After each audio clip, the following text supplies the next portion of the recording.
Vous savez qu'à Grétzy, et on sait depuis hier que c'est une tradition qui date de 1987, on a des conférenciers pléniers, souvent des conférenciers qui ne sont pas français ou pas francophones.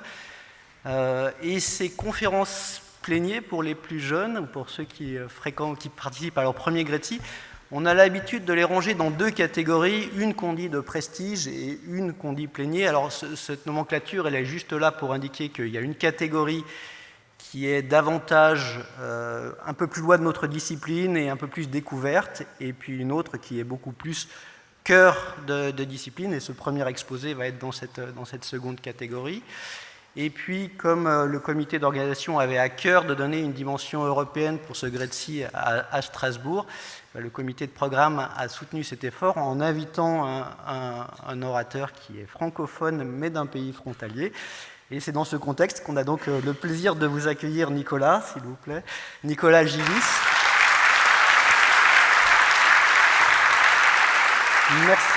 Merci Nicolas d'avoir accepté l'invitation du colloque Grétzy.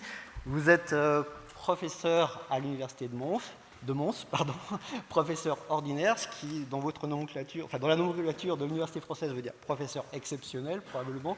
Vous êtes un expert de l'apprentissage et de l'optimisation pour le traitement statistique du signal et des images, avec notamment une grande expertise dans la factorisation en matrice positive. Vos travaux sont reconnus par le prix Householder en 2014, par différents succès à l'ERC en 2015 et 2023. Et donc c'est un grand plaisir et un grand honneur pour la communauté Grétzy de faire cette visite guidée du monde des NMF avec vous. Je vous cède la parole et je vous remercie de remercier Nicolas pour cette...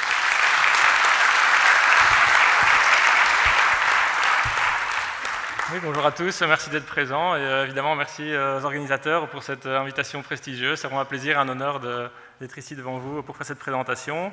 Donc, cette présentation, comme vous l'avez vu, va porter sur la factorisation positive de matrices. En anglais, ça s'appelle la Non-Negative Matrix Factorization, NMF. Mais avant de rentrer dans la définition du modèle, je vais vous donner un peu de contexte dans le contexte dans lequel ce type de méthode, de modèle a été introduit. Donc, il s'agit donc du contexte de la réduction de dimensionnalité linéaire de données. Donc, on a un ensemble de données, donc des points dans l'espace. Donc, ici, une petite illustration en trois dimensions. Et l'objectif des techniques de réduction de dimensionnalité linéaire, c'est d'essayer de trouver un petit ensemble de bases. Donc ces bases, je vais les appeler W tout au long de ma présentation. WK, c'est donc la kème base, donc c'est un vecteur qui vit dans la même dimension que les données.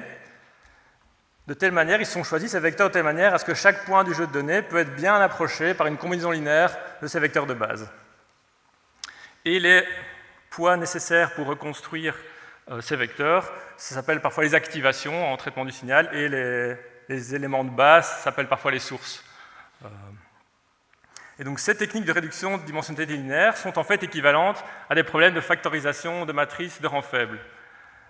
Tout au long du talk, je vais aussi utiliser cette notation de la matrice X. Chaque colonne de la matrice X représentera un point du jeu de données. Donc ça représente une croix, par exemple ici, dans mon exemple en 3 dimensions.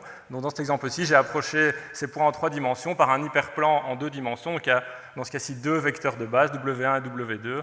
Donc on a le rang ici, R, qui vaut 2. Et donc cette matrice X va être approchée par le produit de deux matrices, W et H. Les colonnes de W vont contenir les éléments de base, les sources. Et les colonnes de la matrice H vont contenir les poids nécessaires pour reconstruire chaque point du jeu de données dans cette base. Donc, par exemple, H1, c'est un vecteur en dimension R, et chaque entrée de H1 va nous donner l'importance de la base, des éléments de base pour le premier point du jeu de données. Donc ça, c'est des techniques très standards. Elles sont évidemment relativement simples, c'est des modèles linéaires, mais elles ont un certain nombre d'avantages, donc elles sont facilement interprétables. Il y a elles sont bien comprises d'un point de vue théorique et algorithmique, et elles sont également peu coûteuses en temps de calcul. Donc ça, j'en reviendrai plus tard là-dessus, donc il y a évidemment des limitations à utiliser ces modèles simples. Et donc ça, c'est un problème mathématique général. On a une matrice et on veut trouver une approximation de rang faible de cette matrice. Quand vous êtes face à un problème où vous pensez que ça peut être intéressant de faire ça, donc d'avoir une réduction de dimensionnalité linéaire, il y a toute une série de questions que vous devez vous poser en fonction de votre application. Parmi ces questions, une de ces questions, c'est quelle mesure d'erreur dois-je utiliser? Comment mesurer l'erreur entre mes données d'entrée et mon approximation. Donc l'approche la plus standard, évidemment, c'est d'utiliser les moindres carrés. Auquel cas, en fait, vous retombez sur l'analyse en composantes principales, qui peut être calculée via la décomposition en valeurs singulières. Ça, je suppose que tout le monde connaît cette technique assez bien. Mais il y a beaucoup de cas de figure où ça n'a pas fonctionné. Par exemple, si on a des données aberrantes dans notre jeu de données, donc des outliers en anglais, ça ne va pas bien fonctionner d'utiliser les moindres carrés qui sont assez sensibles à ce type de bruit. Et donc, il faut utiliser des variantes robustes, par exemple, de la PCA. Donc ici, un petit exemple d'une application où on a une séquence vidéo. Et le but, c'est de séparer l'arrière-plan, le background, qui est de rang faible, avec les objets qui bougent dans l'avant-plan, qui sont plutôt parcimonieux. Et donc, on peut faire ceci grâce à une factorisation avec un bruit, une mesure d'erreur qui est robuste, par exemple la norme L1, élément par élément. Un autre domaine où la factorisation de matrice a eu un impact significatif, c'est dans la complétion de matrice. Donc, on a ici des données manquantes. L'exemple typique, c'est on a un ensemble d'utilisateurs, un ensemble de films, et la matrice, les entrées de la matrice va être les évaluations de ces films par ces utilisateurs. Évidemment, la plupart des utilisateurs n'ont pas vu tous les films, donc c'est une matrice extrêmement creuse dans le sens où il y a beaucoup de données manquantes. Et l'objectif, c'est de faire de la recommandation, essayer de prédire les entrées manquantes pour recommander des films que les gens vont potentiellement aimer pour évidemment augmenter son potentiel de vente. Et donc ce problème a eu un boom particulier en 2006 quand Netflix a lancé une compétition, vous avez peut-être entendu parler, la Million Prize Netflix Competition. Donc ils ont proposé $1 million à l'équipe de recherche qui arrivait à améliorer de 10% leur système de recommandation de l'époque. Et donc l'équipe qui a gagné a combiné toute une série de techniques, et une des techniques principales, c'était la factorisation de matrice, qui arrive à extraire dans ces jeux de données, en gros, des caractéristiques principales.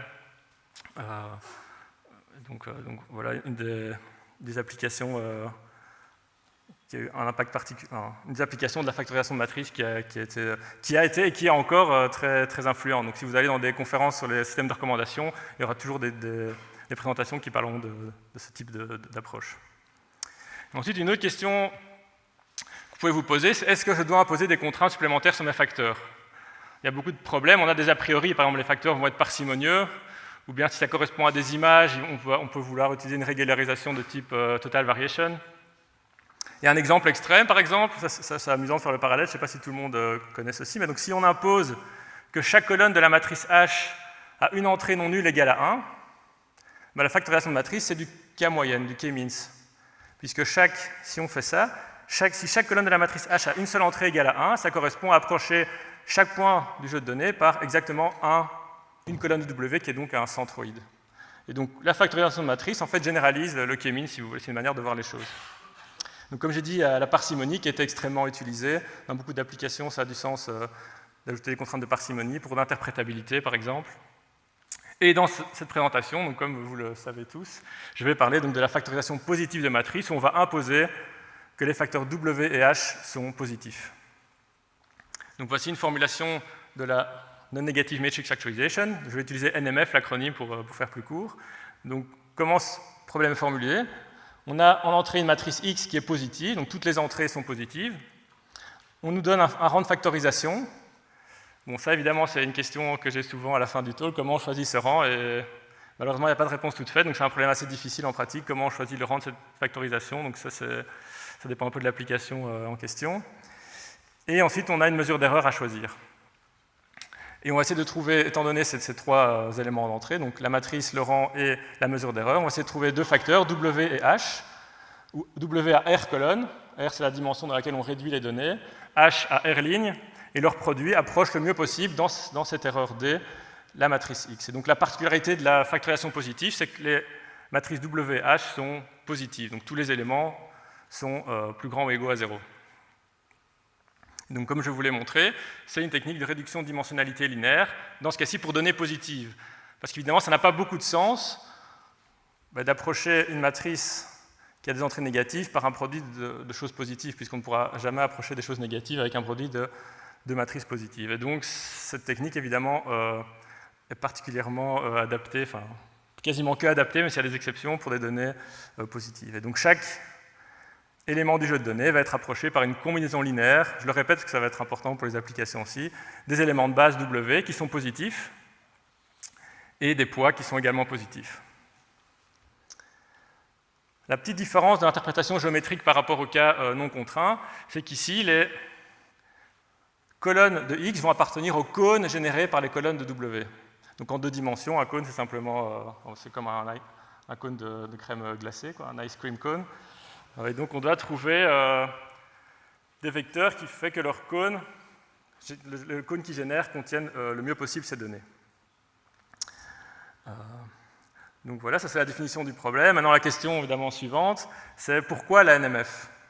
C'est la deuxième partie de ce talk. Je vais essayer de vous convaincre en présentant un certain nombre d'applications et en donnant un petit peu l'historique de la NMF, pourquoi ce modèle est utile dans ces applications. Donc la raison, si je dois répondre en un mot à cette question, pourquoi la NMF, c'est l'interprétabilité.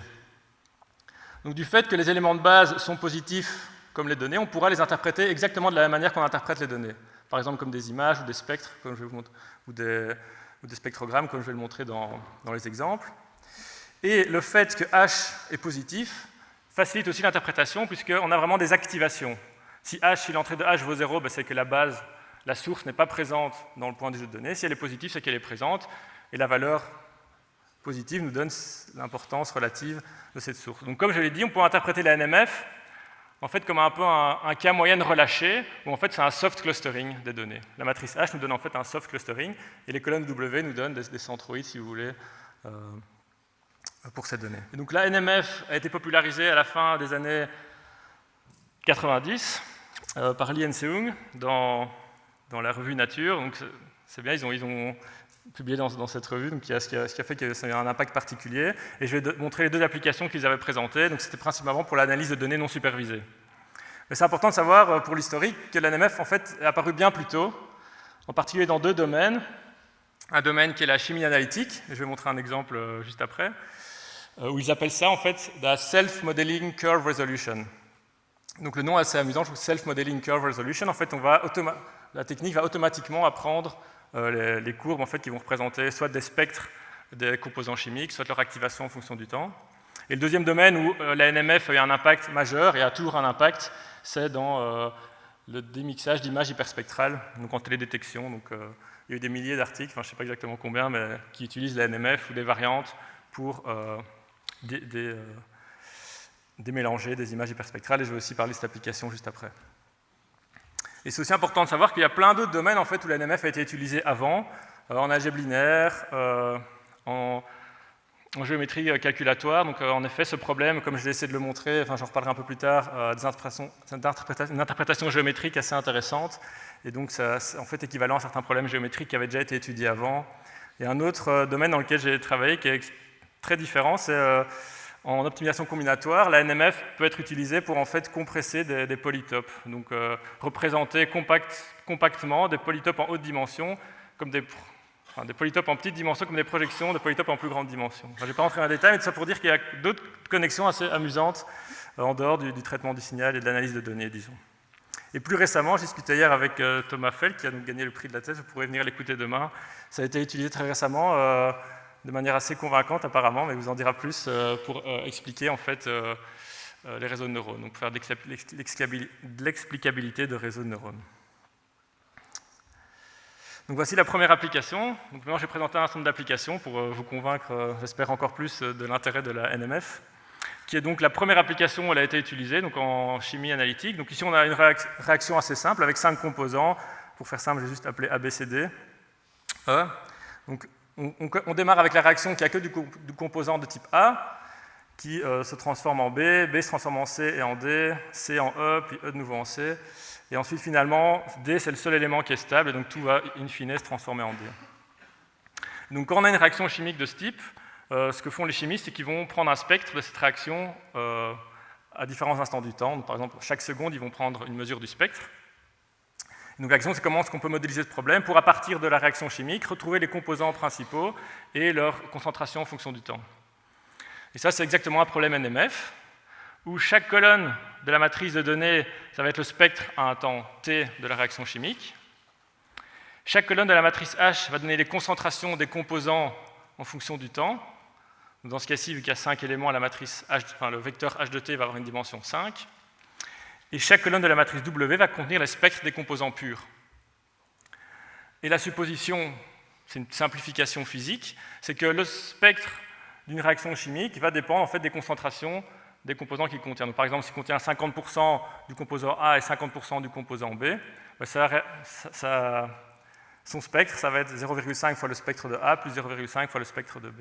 Et on est exactement dans le modèle NMF. Les éléments de base sont positifs, c'est des spectres, sont des fractions de lumière réfléchies en fonction de la longueur d'onde, et H de t est positif. Et ici, il y a une contrainte supplémentaire, qui est la contrainte de somme à 1. Les colonnes de H appartiennent au simple X unité, donc les entrées somme à 1 elles sont positives, puisque les concentrations somme à 1. Donc pour cet exemple particulier, que j'ai repris d'un article ici de Luce et co-auteurs, ça c'est les données d'entrée, donc on nous donne ces spectres. Étant donné ça, on veut démélanger, retrouver les spectres des composants principaux et leur concentration en fonction du temps. Donc ici, chaque ligne, je ne sais pas comment on dit, dans cette dimension, on a le spectre, ici on a le temps, et on a à chaque fois le spectre en fonction du temps.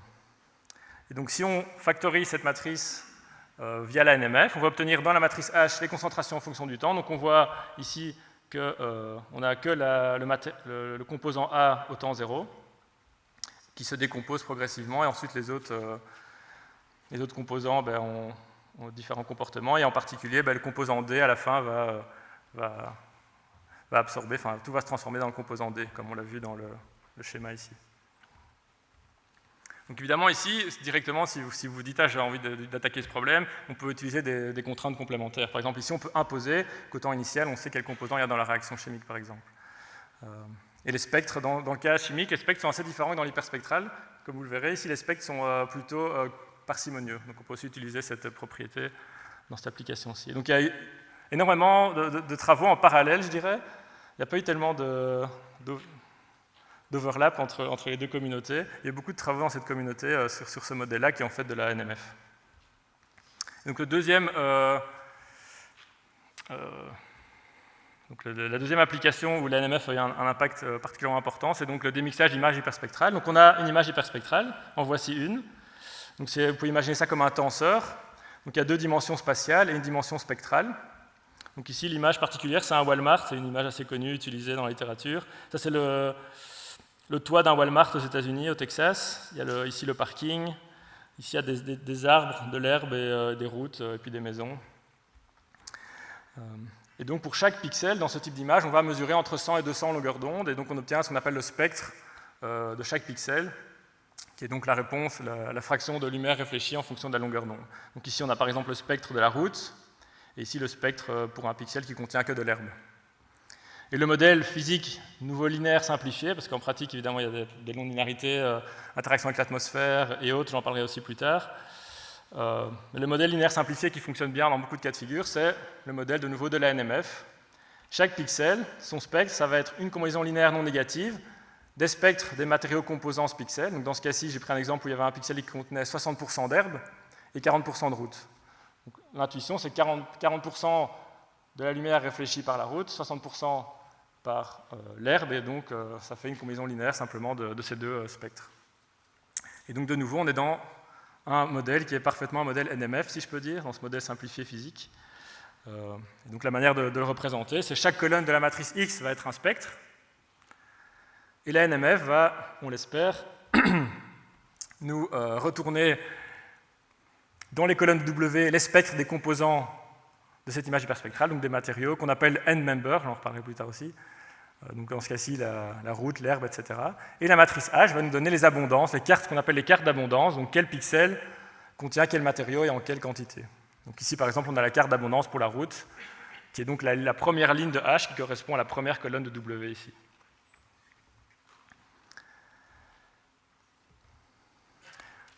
Maintenant, je vais présenter les deux applications qu'il y avait dans l'article de Lee et Nseung en 1999, qui a vraiment fait que la NMF a connu un boom, en tout cas en termes d'utilisation et de visibilité. Donc ici, la matrice d'entrée, chaque ligne correspond à un mot du dictionnaire, et chaque colonne a un document, et chaque entrée, ça va être le nombre de fois que le mot apparaît dans le document. Donc, ça s'appelle une matrice de comptage de mots, donc c'est un modèle simplifié pour l'analyse de documents, puisqu'on regarde juste le nombre de fois que chaque mot apparaît dans le document. Donc maintenant, on va essayer de réfléchir en 2 minutes qu'est-ce que va faire la NMF pour ce jeu de données. Donc on a un grand nombre de documents, et on veut les approcher par un petit nombre d'éléments de base qui sont positifs. Donc le nombre d'éléments de base est beaucoup plus petit que le nombre de documents. Par exemple, notre document peut être plusieurs milliers, et le rang va être maximum une centaine. Donc qu'est-ce que ça implique? Que chaque élément de base doit être utilisé pour beaucoup de documents, pour reconstruire beaucoup de documents. Si vous utilisez un élément de base pour reconstruire 3 documents, votre erreur ne va pas beaucoup diminuer si vous avez des milliers de documents. Donc il faut qu'en moyenne, chaque élément de base soit utilisé pour approcher n sur r, donc n c'est le nombre de documents, r c'est le rang, documents au moins, voire plus si possible. De plus, les poids sont positifs, donc on peut seulement faire des combinaisons linéaires additives. Donc s'il y a un élément positif dans un élément de base, je ne vais pas pouvoir l'utiliser pour un document où il y a des zéros. Puisque ça veut dire que je vais approcher un truc qui est égal à 0 par un truc qui est positif. Et donc ce qui va se passer automatiquement avec la NMF dans ce cadre-ci, c'est que les colonnes de W vont extraire des sous-ensembles de mots qui apparaissent simultanément dans beaucoup de documents. Donc ça, c'est la traduction de ces intuitions mathématiques que j'ai essayé de vous donner. Donc chaque colonne de W va essayer de trouver un sous-ensemble de mots qui apparaissent simultanément dans beaucoup de documents. Et donc ça, c'est une manière de définir un thème ou un sujet dans l'ensemble de documents, par exemple le sport, la politique, etc., puisque c'est un sous-ensemble de mots qui est activé en même temps dans plusieurs documents.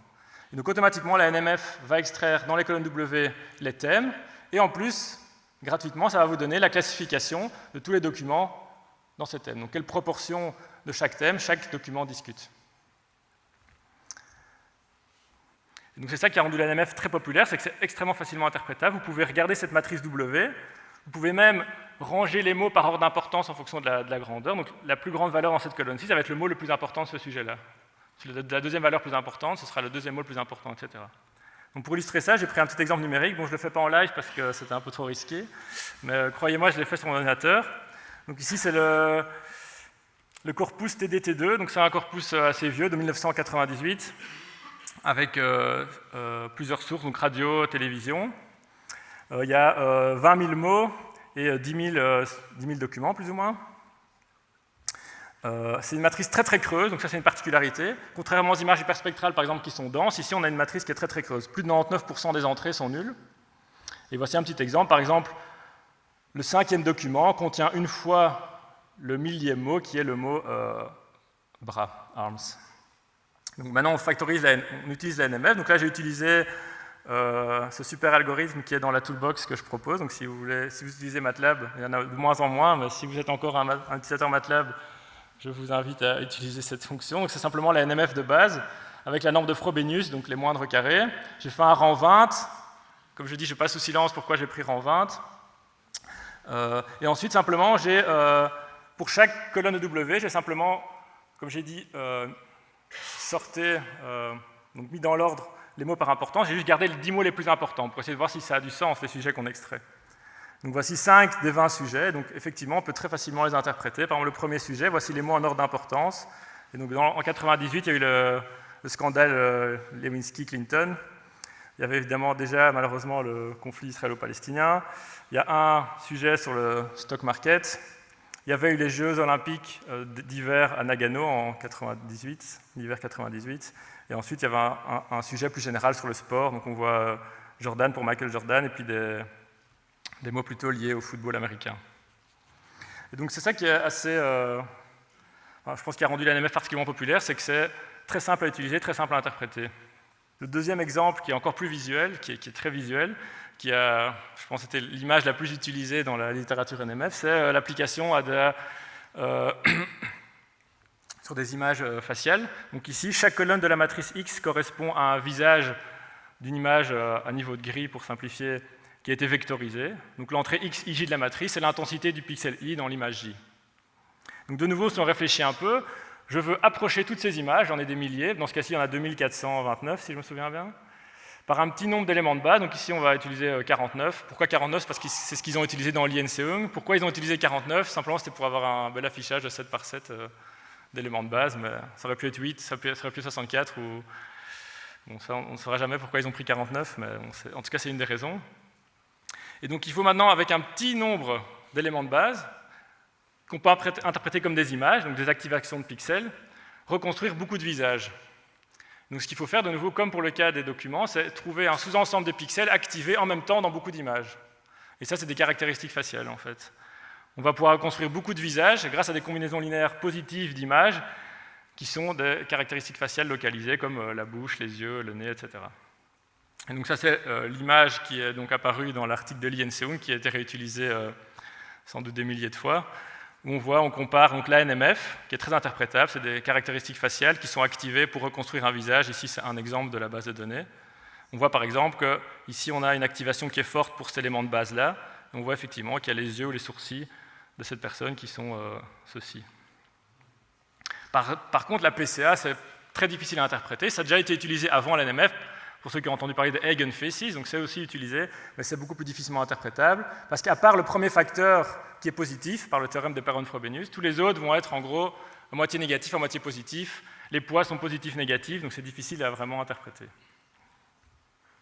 Et la dernière application qui est au cœur du traitement du signal, c'est la séparation de sources audio. Donc ici, un petit exemple très simple avec 3 notes de piano. Donc ce qu'on fait, c'est qu'on construit le spectrogramme d'amplitude, donc on fait des petits fenêtrages, on calcule la transformée de Fourier discrète, et on prend les coefficients, on prend soit leur amplitude, soit leur module au carré, et on obtient donc en gros une matrice qui, en fonction du temps, nous donne le contenu spectral de la source audio. Et donc si on fait la NMF sur ce spectrogramme, on obtient dans les colonnes de W le spectre des sources, c'est toujours un peu la même idée, et dans les colonnes de H, on va avoir leur activation en fonction du temps. C'est très similaire à l'application chimique, en fait, et à l'application hyperspectrale, en fait. C'est juste que le contexte est différent, mais au final, c'est très similaire. Et donc ici, on va avoir les harmoniques des 3 notes. Alors, ce qui est amusant, c'est qu'en faisant un rang de factorisation 3, donc cette donnée a été enregistrée par mes doctorants, Valentin Leplat, il y a longtemps maintenant. Il avait juste fait ça sur son piano avec 3 notes. Et c'est que rang 3 ne fonctionnait pas très bien. Et donc, on a analysé. En fait, on s'est rendu compte que ça marchait beaucoup mieux avec un rang 4. Parce qu'en fait, il y avait aussi le bruit du marteau en fait, qui tapait la corde avant que la note... Enfin, je ne suis pas expert en musique, mais donc ce qui se passait quand on ne mettait pas un rang 4, c'est qu'il y avait des pics un peu partout qui apparaissaient, qui se mélangeaient avec les 3 sources. Et donc en fait, ici, il faut utiliser un rang 4 parce qu'il y a aussi le bruit du marteau. Et donc ça est utilisé notamment pour faire de la retranscription automatique. Vous avez une pièce d'un piano qui sur YouTube, par exemple, vous voulez retrouver la score sheet, je ne sais pas comment on dit, j'ai oublié comment on dit en français, et vous pouvez le faire automatiquement avec la NMF. Évidemment, il faut identifier, une fois que vous avez fait la factorisation, à quelle note ça correspond. Et évidemment, vous pouvez utiliser des priors, il y a plein de choses pour améliorer évidemment la factorisation. Et donc j'ai vu d'ailleurs une contribution au grade C. C'était assez amusant, c'est un peu un mix entre ceci et les réactions chimiques. Ils font un suivi acoustique des réactions chimiques. Donc je vous invite à regarder cet article si ça vous intéresse. Donc il y a pas mal de NMF encore aujourd'hui, heureusement. Donc dans le grade C, je ferai 2-3 autres allusions encore plus tard. Donc très bien, on a maintenant un modèle qui est bien défini. On sait à quoi il peut servir. J'espère que je vous ai convaincu que c'est un modèle utile. Maintenant, évidemment, la question, c'est on a un modèle mathématique qui nous semble utile, comment calculer ces paramètres? Et dans le cas où les paramètres sont interprétables, ce qui est le cas, par exemple dans l'hyperspectral, en chimie ou bien en audio, on ne veut pas calculer n'importe quelle décomposition, on veut calculer la décomposition qui correspond au spectre réel des matériaux ou des composants chimiques ou des sources audio qui sont présentes. Donc la question qu'on se pose, c'est l'unicité de ces paramètres. C'est très important pour les applications NMF, en tout cas pour les 3 que je viens de mentionner, d'avoir l'unicité. Pour d'autres applications, c'est moins important. Par exemple, l'extraction de caractéristiques faciales. Bon, il n'y a pas vraiment d'unicité. L'unicité dans ce cas-là est moins importante.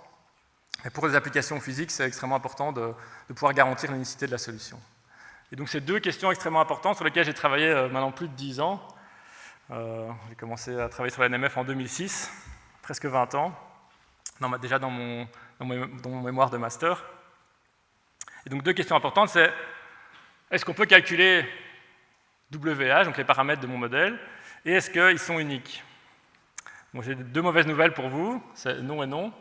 Donc le problème est NP difficile, en général, et donc ce que font la plupart des articles, c'est utiliser des algorithmes d'optimisation non convexe standard, puisque c'est un problème non convexe, puisque le produit de WH ici a des termes bilinaires, plus jumelés avec la fonction de coût, on a un problème non convexe. Par contre, il est souvent convexe pour W et H séparément. Si vous utilisez par exemple les moindres carrés, vous avez un problème de moindre carré avec contrainte de non-négativité.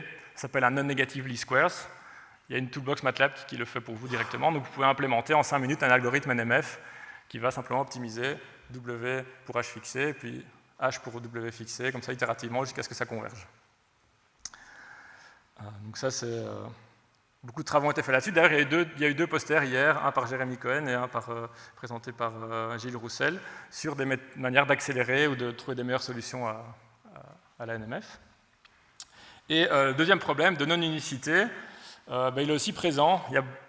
Pour la plupart des matrices, je dirais, pas toutes, il y a des matrices qui ont des NMF uniques naturellement, mais pour beaucoup de matrices, ce n'est pas le cas. Et donc, ça va changer votre interprétation. Donc, pour les problèmes que j'ai dit de la chimie, en audio ou en hyperspectral, ça va vous poser problème, parce que vous allez extraire en fait une décomposition qui est équivalente, donc avec une même erreur, par exemple, ou une erreur très proche, mais qui ne va pas du tout être ce que vous cherchez. Et donc, pour pallier à ces problèmes, j'ai beaucoup travaillé là-dessus, donc c'est 2 de mes axes de recherche les plus importants, donc l'unicité de la solution de la NMF et comment on les calcule. Donc, malheureusement, je ne vais pas pouvoir tout vous résumer en 20 minutes qui me restent. Et donc je vais me concentrer sur un modèle simple de la NMF qui permet de résoudre ces 2 questions à la fois. Évidemment, on n'a rien sans rien. C'est une supposition, une hypothèse qui est assez forte. C'est ce qu'on appelle la séparabilité dans le monde de la NMF, qui suppose que chaque colonne de la matrice W apparaît quelque part dans le jeu de données, à une mise à l'échelle près. Donc, de manière équivalente, la matrice H va contenir l'identité comme une sous-matrice, de nouveau à une mise à l'échelle près. Donc j'en ai pas parlé, mais évidemment l'unicité dans le problème de la NMF, c'est à une permutation près des colonnes de W et des lignes de H, et aussi une mise à l'échelle. Je peux toujours multiplier une colonne W par 10, diviser la ligne correspondante de H par 10, et j'obtiens la même factorisation. Donc ça c'est pas des déterminations qui nous dérangent. Ce qui nous dérange, c'est 2 types de déterminations, comme par exemple l'exemple que j'ai donné ici. On ne peut pas obtenir cette matrice-ci via une permutation ou des mises à l'échelle de cette matrice-là. Et donc, en 2012, Arora et al., ils ont proposé un premier algorithme pour résoudre ce problème, et qui est robuste. Donc c'est ça un peu la nouveauté, parce qu'en fait, comme je vais le dire après, ce modèle était déjà utilisé depuis longtemps dans des domaines applicatifs, notamment en hyperspectral. Mais donc c'est les premiers à avoir développé un algorithme robuste. Je ne vais pas parler de leur algorithme parce que c'est un peu plus compliqué, c'est basé sur l'optimisation linéaire, qui est assez coûteux. J'ai présenté un algorithme qui est beaucoup plus connu, qui est l'algorithme de projection successive. Donc quand on a un ensemble de points, donc ici je fais une simplification que les points ont été normalisés. J'ai oublié d'en parler, mais donc si on normalise les points, par exemple on les projette sur le simplex unitaire, on peut montrer que les poids vont aussi être projetés sur le simplex unitaire et les éléments de base également, et donc on va en fait avoir un problème qui est un peu simplifié. En tout cas, ça permet de visualiser plus simplement qu'avec des cônes. C'est que maintenant, on va avoir plus des cônes, mais ce qu'on appelle des enveloppes convexes. Donc les points du jeu de données vont être dans l'enveloppe convexe des colonnes de W. Et donc la condition de séparabilité demande que les sommets de cette enveloppe convexe soient observés. C'est une condition assez forte. Évidemment, en présence de bruit, c'est plus compliqué, mais on peut le faire. Donc, un algorithme qui fait ça, c'est donc cet algorithme-ci de succession projective. Qu'est-ce qu'on va faire? On va identifier un sommet en prenant le point qui a la plus grande norme L2. Donc, dans un polytope, dans une enveloppe convexe, le point qui va avoir la plus grande norme L2, ça va toujours être un sommet. En fait, n'importe quelle fonction strictement convexe va toujours être maximisée à un sommet d'un polytope. C'est une propriété. Et ce qui est bien, c'est qu'elle est robuste. C'est-à-dire que même si vous ajoutez du bruit, le point qui aura la plus grande norme L2 doit être proche d'un sommet, évidemment jusqu'à un certain niveau de bruit. Donc on a pu prouver, ça date déjà maintenant d'il y a plus de 10 ans, que l'algorithme est robuste au bruit. Et plus récemment, on a étudié plus en détail cette robustesse, si vous êtes intéressé. Donc vous voyez, je suis toujours intéressé par ces questions-là. Et donc en hyperspectral, comme je l'ai dit, ça s'appelle la pure pixel assumption, donc l'hypothèse du pixel pur, c'est-à-dire que pour chaque matériau, pour chaque colonne de W, je dois supposer qu'il y a au moins un pixel qui contient que ce matériau. Et ça, c'est une supposition qui est raisonnable si vous avez une image qui est suffisamment haute résolution et que les matériaux ne sont pas trop mélangés dans l'image. Donc ça a été extrêmement utilisé, il y a aussi des centaines d'articles sur le sujet depuis les années 90. Donc le premier qui a introduit cette idée, c'était Boardman, Cruz et Green en 1995. J'ai raté. J'avais beaucoup de 90, c'était difficile. Et donc voilà, et par exemple, ça a été aussi utilisé beaucoup depuis l'article de Arora. Donc c'est Arora qui ont utilisé cette supposition en premier pour la classification de documents. Et donc là, la supposition que chaque document, que pour chaque sujet ou thème, il y a un document pur, c'est pas complètement fou de se dire qu'il y a au moins un document qui discute qu'un seul sujet. Le problème, c'est qu'un document qui discute qu'un seul sujet ne va pas utiliser tous les mots du sujet, typiquement. Il ne va pas être assez long. Et donc, ça ne va pas être une bonne représentation du sujet. Donc, ça ne marche pas bien de faire de la séparabilité par colonne dans le cas des documents. Par contre, ça a beaucoup plus de sens, et ils ont montré que c'était beaucoup plus efficace de faire la séparabilité par ligne. C'est-à-dire que pour chaque thème, il y a au moins un mot qui est associé seulement à ce thème. Par exemple, si vous voyez le mot Gretzi dans un document, sans regarder le document, juste en sachant qu'il y a Gretzi dedans, vous saurez que ça parle de traitement de signal. C'est impossible autrement. Enfin, ce serait difficile autrement, j'ai l'impression. En tout cas, c'est quasiment ils appellent ça des anchor words, donc des mots ancrage. Ok, je devrais un peu accélérer. Donc cette condition de séparabilité, elle est assez forte. Si on regarde dans l'espace des colonnes de H, donc, pour rappel, il faut que H contienne la matrice identité à une permutation près, après la mise à l'échelle, donc. Et donc, d'un point de vue géométrique, il faut, par exemple ici dans le cas de dimension 3, qu'elle contienne les 3 éléments de base 1, 0, 0, 0, 1, 0, 0, 0, 1. Donc c'est une condition très forte, et ça a du sens dans certaines applications, mais dans beaucoup d'applications, ça n'a pas de sens. Au passage, ça peut être très utile pour initialiser des algorithmes NMF. Donc on peut utiliser NMF séparable pour initialiser des algorithmes NMF plus compliqués. Et donc en 2013, Keijun Wang et co-auteurs ont réussi à relâcher cette condition avec la condition de sufficiently scattered condition, donc la condition de dispersion suffisante. Et donc on ne demande plus que les colonnes de H contiennent tout le simplex, que le convexol des colonnes de H, donc l'enveloppe convexe des colonnes de H contienne tout le simplex, mais seulement la sphère ici rose, dans ce cas-ci c'est un cercle, dans cet exemple-ci, que donc l'enveloppe convexe des colonnes de H contienne cette sphère. Et donc, il faut que les colonnes soient suffisamment bien dispersées, mais elles ne doivent pas contenir les sommets. Donc on ne doit plus observer les colonnes W dans les données, seulement on doit quand même observer suffisamment de données dans l'enveloppe convexe. Donc si on revient dans la visualisation dans les données initiales, ça revient à ça. On ne doit plus observer les colonnes W, mais on doit quand même observer suffisamment de points proches des faces. En fait, on peut montrer qu'il faut au moins R-1 points sur chaque face de l'enveloppe convexe générée par les colonnes de W. Donc c'est en fait une condition de parcimonie cachée, si vous voulez. Et donc sous cette condition de dispersion suffisante, je passe un petit peu de détails, si vous trouvez la solution de volume minimum, donc c'est assez intuitif, si vous regardez l'image à droite, comment est-ce que je peux faire à partir des points bleus pour retrouver les points rouges? J'essaie de trouver la solution avec le plus petit volume possible.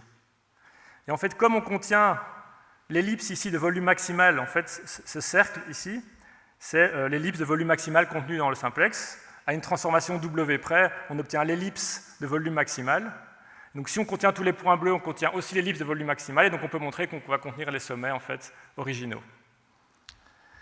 Et donc ça, ce travail a eu énormément d'impact dans beaucoup d'applications. Ils ont utilisé donc, cette régularisation de volume minimum pour identifier des solutions uniques, ou en tout cas qui fonctionnent beaucoup mieux en pratique que pas de régularisation. Par exemple, en hyperspectral, c'est extrêmement utilisé. En audio, ça a été utilisé.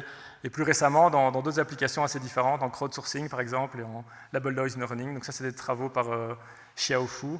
Ici, il y a un article survey pour ceux qui sont intéressés d'en savoir plus.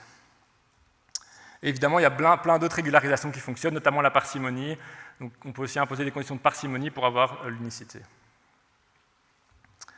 Voilà, avec les 10 minutes qui me restent, je vais maintenant vous parler un peu plus de mes projets un peu plus récents, donc notamment mon projet ERC qui s'appelle Elinor, qui essaye d'aller plus loin. Donc, comme j'ai dit, ces modèles NMF linéaires sont simples, interprétables, mais ils sont limités. Ils ne peuvent pas apprendre des phénomènes non linéaires, ni des phénomènes à plusieurs couches. Donc ici, j'ai montré un exemple de généralisation de la NMF à un modèle non linéaire. C'est ce qu'on appelle la NMF linéaire quadratique, qui est étudiée par des gens dans la communauté, donc Nicolas Debijon, Jean-Yves Tourneret et d'autres. Ici, un article survey, d'ailleurs, qu'ils ont écrit. Et donc ici, ce modèle linéaire quadratique, va être une généralisation de l'NMF. Comment ça? Donc la NMF, dans le modèle simple, on suppose que la signature spectrale de chaque pixel, en fait, résulte d'une réflexion simple. Donc, la lumière a été réfléchie une seule fois avant d'être mesurée. Mais si la lumière réfléchit 2 fois avant d'être mesurée, il faut utiliser ce modèle-ci, où en fait on va ajouter des éléments de base, ce qu'on va appeler des n-members virtuels. Donc ça, c'est les n-members originaux, donc c'est ça qu'on cherche. Et ça, c'est les n-members virtuels, qui sont les produits composant à composant. Donc ça, c'est le produit de Hadamard. Désolé, je sais qu'il y a d'autres notations. Entre chaque paire de colonnes de W.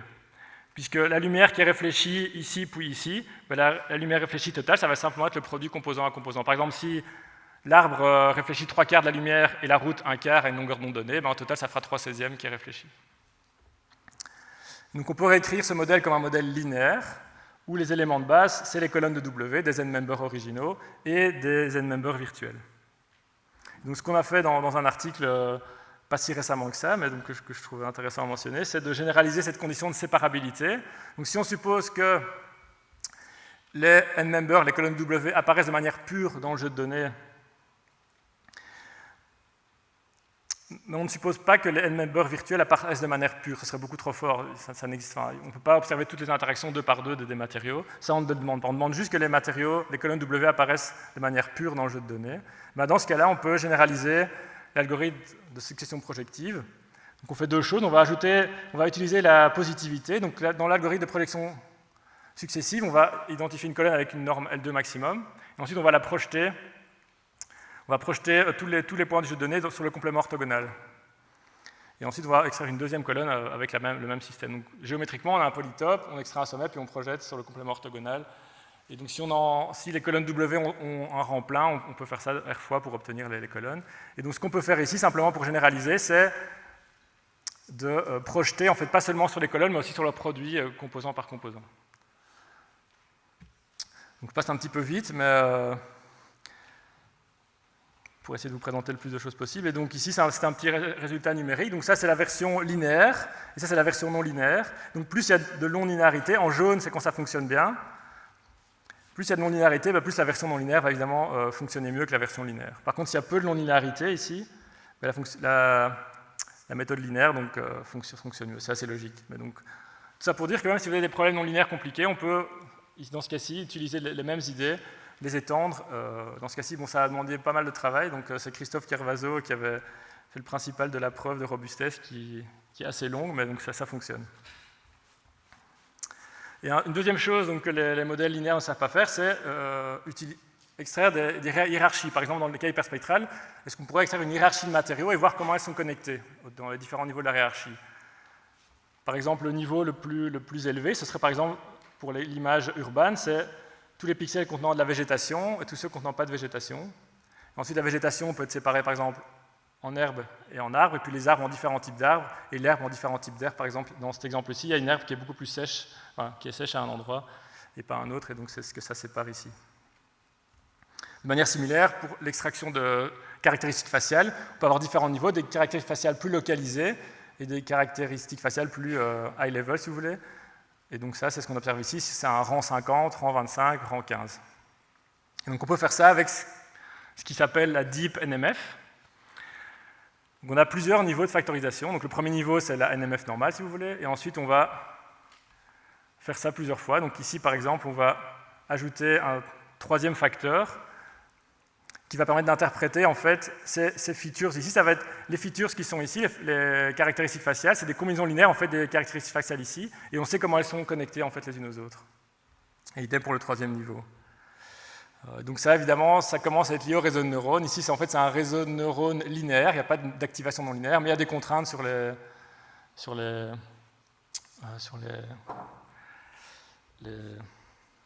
paramètres du réseau de neurones. Donc, ce modèle est relativement récent, donc il y a encore beaucoup de choses à faire, et notamment il y a une ANR d'Axel Marmoret qui va essayer d'utiliser ce modèle dans le cadre d'analyse audio, de musique notamment. Et ici, donc, je voulais faire un lien avec un cas particulier de la deep factorization, qui n'est pas très deep, c'est la trifactorisation, qui est un modèle qui est apparu avant la deep NMF, logiquement. Il n'y a que 3 facteurs. Et donc si maintenant on prend l'exemple des des documents. Donc chaque colonne de la matrice X, c'est un document, et chaque ligne, c'est un mot. Quel est l'intérêt de faire de la trifactorisation? En fait, on va pouvoir interpréter de nouveau non négatif. J'ai oublié de mettre non négatif, faute grave, donc tout est positif. Donc, les colonnes de W vont pouvoir être interprétées comme des communautés de documents. Communautés de mots, pardon, vu que c'est la dimension mot par communauté. Donc la matrice W va extraire des communautés de documents, donc des thèmes.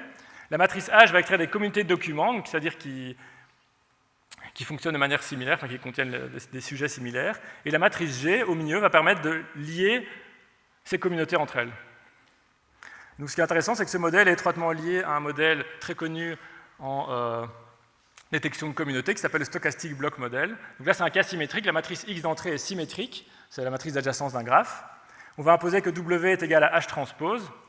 Et si en plus on suppose que W est binaire et orthogonal, c'est-à-dire qu'en fait, on va imposer que chaque nœud du graphe ne peut appartenir qu'à une seule communauté, donc c'est un cas un peu particulier, eh bien on obtient ce modèle, le Stochastic Block Model, qui est extrêmement utilisé, qui permet de modéliser toute une série de connexions possibles. Par exemple, si vous imposez que la matrice G est diagonale, en fait, on va extraire des clusters disjoints. Si la matrice G, par exemple, a des zéros sur la diagonale, ça veut dire qu'on va seulement lier entre eux des nœuds qui sont des clusters différents. Par exemple, dans le cas où on aurait G qui est 2 par 2, ce serait en fait un graphe biparti, etc. Donc c'est déjà un modèle qui est assez flexible, qui est beaucoup utilisé. Donc si vous voulez en savoir plus, je vous invite au talk d'Alexandre Adache vendredi. Et donc ici, je voulais faire justement cette trifactorisation, on fait le lien entre la deep NMF et aussi une autre généralisation de la NMF, qui est la décomposition Tucker non négative, sur laquelle j'ai travaillé très très récemment, vu qu'on a écrit un article donc, qui est paru en mars. Donc ici, une autre généralisation évidemment assez évidente des matrices, c'est les tenseurs. Donc ici, si on généralise ce problème de trifactorisation à des tenseurs, on obtient la décomposition Tucker.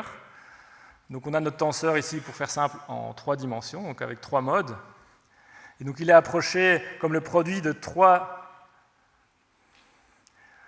bases, donc U1 pour le mode 1, U2 pour le mode 2 et U3 pour le mode 3, donc ça représente des éléments de base pour chacune des dimensions, et le vecteur cœur G va lier ces dimensions entre elles. Donc ce qui est bien dans le cas non négatif, de nouveau, c'est facilement interprétable, et pour vous en convaincre, je vais vous donner 2 applications, 2 exemples d'applications qui viennent d'un article. Donc comme tout est non négatif, de nouveau, les colonnes de la matrice U, on peut les interpréter comme des communautés pour chacun des modes, et les entrées dans le tenseur G, ça va être les liens entre ces communautés. Donc, dans un article récent, Achterberg et Zhang ont appliqué cette décomposition Tucker non négative à un jeu de données qui va très fort intéresser notre ami Donald Trump, qui est le nombre de biens échangés entre pays. Donc c'est un tenseur à 3 dimensions. Il y a les biens échangés, le soja, etc. Et il y a en fait la quantité qui va d'un pays à l'autre. Donc c'est un tenseur à 3 dimensions. Et donc ici, ils ont fait une factorisation pour la dimension pays de rang 4, et ils ont observé 4 communautés différentes. La première autour du Canada, la deuxième autour de l'Allemagne, donc de l'Europe de manière plus générale, la troisième autour du Japon, donc de l'Asie de manière plus générale, et la quatrième autour des États-Unis, qui sont vraisemblablement les 4 plus grandes économies. Peut-être qu'ils s'ils avaient fait de rang 3, ils ne l'expliquent pas dans l'article, ils auraient sans doute eu les USA et le Canada ensemble. Enfin, quoique maintenant, ça va changer, vraisemblablement, mais ça on verra dans quelques années. Et la deuxième application, qui était aussi très visuelle, c'est ici un tenseur d'ordre toit avec aéroport, aéroport, et le nombre de vols en fonction du mois entre ces 2 aéroports. Ici, pour la dimension, le mode aéroport, ils ont fait une factorisation de rang 3. Donc si je reviens à mon modèle, juste pour... Si maintenant le premier mode c'est aéroport, ici il y avait simplement 3 colonnes, et on peut les interpréter facilement. De nouveau, comme j'ai fait avec les sujets, on va mettre dans chaque colonne l'ordre d'importance des aéroports en fonction de la valeur qu'il y a dans cette colonne. C'est extrêmement facilement interprétable. Et donc dans ce cas-ci, assez logiquement, ils ont extrait les 3 hubs principaux aux États-Unis, donc Atlanta, Los Angeles et New York. Ils correspondaient aux 3 colonnes de U1 qui correspondent à la dimension aéroport. Et U2 aussi. Dans ce cas-ci, ils avaient imposé une symétrie, puisque la plupart des avions font des allers-retours. Donc voilà. Donc voilà, je suis pile à temps. C'est bien, c'est pas toujours le cas. Donc pour résumer, j'espère que je vous ai convaincu que la NMF c'est un modèle utile et flexible pour l'analyse de données positives, avec plein d'applications en traitement du signal, mais aussi en analyse de données, et plus récemment en traitement en machine learning. Malheureusement, deux mauvaises nouvelles, c'est un problème qui est difficile et qui a souvent une solution qui n'est pas unique. Je dis malheureusement, mais ça m'a permis d'avoir un travail pour les 20 dernières années, donc ce n'est pas une si mauvaise nouvelle. Et donc, il y a quand même des manières de s'en sortir, soit via des hypothèses fortes, comme la séparabilité, où là, on peut calculer efficacement des solutions, même de manière robuste au bruit. Il y a des conditions moins fortes, comme la condition de dispersion suffisante, qui mène à un problème de minimum volume. Mais ce que je ne vous ai pas dit, c'est que ce problème est aussi un peu difficile à résoudre. Donc, si on arrive à le résoudre, on a la solution unique, mais malheureusement, ce problème est difficile à résoudre. Et on n'a pas encore de robustesse au bruit de ce modèle. Mais là, c'est un petit spoiler, l'article en préparation, on a un résultat qui va sortir bientôt sur ce sujet-là. Donc, ça fait 5 ans que j'y travaille, donc j'espère que ça va se finaliser.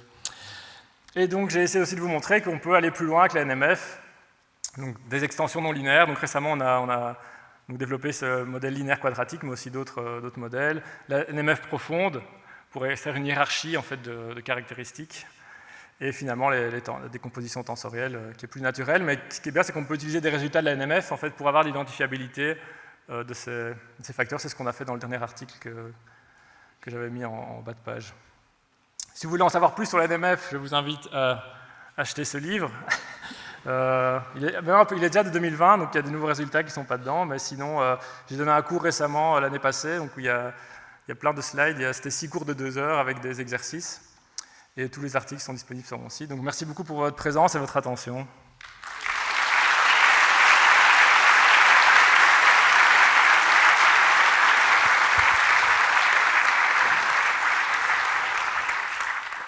Merci beaucoup Nicolas pour cet exposé qui était merveilleusement pédagogique.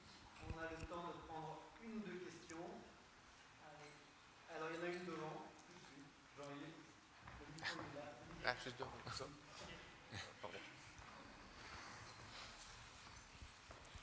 Oui, merci Nicolas pour ce superbe exposé.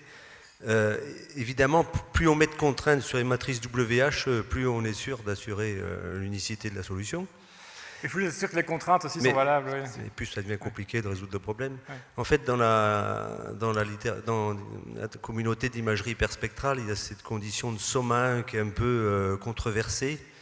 Donc la somme des poids peut être contrainte à égal à 1, ce qui donne des proportions finalement. Est-ce que j'aimerais avoir ton avis, est-ce que c'est utile pour toi? Il y a des gens qui disent n'importe quoi, ça n'arrange rien, il y en a d'autres qui disent c'est important. Ça dépend fort des données. J'observe qu'il y a des données, par exemple l'image urbaine, il y a des illuminations très différentes au sein de l'image, donc il y a de l'herbe à différents endroits qui a une illumination différente. Donc dans ce cas-là, la somme à 1 ne marche pas très bien puisque le spectre va être le même à un facteur d'échelle près. Il y a d'autres données, par exemple, j'ai oublié, où là si on ne met pas la somme à 1, ça ne marche pas du tout bien. La somme à 1 permet justement d'arriver à une unicité de solution, mais dans ce cas-là, pour s'appliquer à ces données-là, je vais retrouver le nom, mais là, la somme à 1 permet vraiment d'aider. Donc ça dépend, je pense, fort des données, en fait. Si les données suivent ou pas. Si les données suivent ce modèle de somme à 1, bah, c'est utile de le mettre. Mais c'est un risque parce qu'il se peut que ce ne soit pas le cas. C'est ça que je disais, donc les contraintes qu'on ajoute, bah, il faut être sûr qu'elles soient valables, sinon on va détruire notre modèle. Merci. Oui, merci beaucoup pour cet exposé très très didactique. Toujours sur la somme à 1, comment cette contrainte peut être encouragée durant les updates de la NMF? Donc moi, ce que je fais, donc si vous allez sur le bit.ly du book, vous allez avoir le code de minimum volume, par exemple, où je mets la somme à 1. On peut choisir en fait si on l'active ou pas. Et donc moi, dans les techniques qu'on a, c'est simplement des gradients accélérés projetés. Donc on peut projeter en fait sur les simplex unités. Il y a quasiment une close form en fait pour projeter sur les simplex unités. Donc c'est des gradients projetés. Donc à chaque itération, on impose la somme à 1. Il y a d'autres personnes qui préfèrent ça avec de la régularisation, justement parce qu'ils ne sont pas certains que la somme à 1 est une bonne contrainte, et donc ils vont plutôt mettre une régularisation pour permettre à certains pixels de ne pas avoir cette somme à 1, donc c'est plus flexible. Et si vous êtes certain que la somme à 1 est utile, bah là on peut l'imposer via des projections. Parfait, merci. Merci beaucoup pour cet exposé très didactique. C'est bien de remettre le nez sur des vieilles méthodes qui ont fait leur preuve. J'avais une question concernant en fait les pistes de travaux actuelles, parce que c'est vrai qu'aujourd'hui ces méthodes, notamment dans l'audio, sont un peu détrônées par le deep learning. Et aussi, elles ont un souci lorsqu'on a des dictionnaires en fait, qui évoluent au cours du temps. Enfin, elles sont notamment assez fragiles, c'est assez sensible quand il y a des évolutions temporelles, puisque en fait, c'est des matrices qui sont figées. Alors, je voulais savoir s'il y avait vous aviez des pistes de travaux récents justement là-dessus, sur les. Donc, personnellement, j'ai jamais regardé ce qu'ils appellent online NMF. Donc, effectivement, on a une évolution au cours du temps des données, donc des éléments de base. Et donc, il y a des travaux là-dessus. Il y a aussi des articles. Il y a un article très connu de Francis Bach, Online Dictionary Learning, et donc là, ils ont des méthodes qui font ça, mais je ne suis pas expert, mais donc ça existe, mais c'est vrai que ça rend le problème plus compliqué si on a une évolution au cours du temps des éléments de base et des données. Et donc si vous voulez chercher les mots-clés, c'est Online NMF, il y a pas mal d'articles là-dessus.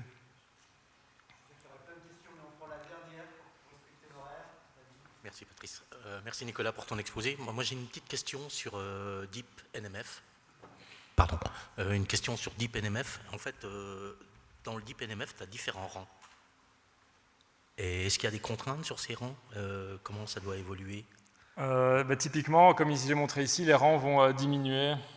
Donc au premier niveau, on a les caractéristiques faciales plus localisées qu'on va combiner au fur et à mesure de la décomposition en plus petit. Donc idem pour l'hyperspectral. Au premier niveau, donc ça c'est W1. On va avoir W1 qui a un grand rang, et puis après W2 W1 fois W2 aura un plus petit rang, qui va être, par exemple ici c'est rang, combien j'ai mis, rang 8, puis rang 4, puis rang 2 par exemple. Si on augmente le rang, c'est un peu bizarre, parce qu'alors on peut avoir des solutions qui sont non uniques en mettant l'identité à des endroits. Donc dans ce cadre-ci, ça a seulement du sens de le faire en diminuant le rang. Ok. Et parce que je me posais la question par rapport au réseau de neurones, où en fait tu as des réseaux de neurones qui vont compresser l'information au fur et à mesure, puis tu en as d'autres aussi qui vont la redilater pour la recompresser. Donc si on veut faire ce genre de choses ici, alors je pense qu'il faut alors utiliser d'autres contraintes supplémentaires, sinon on va avoir des solutions triviales. Et donc peut-être c'est envisageable, oui, si on veut la solution la plus parcimonieuse, par exemple, ce genre de choses.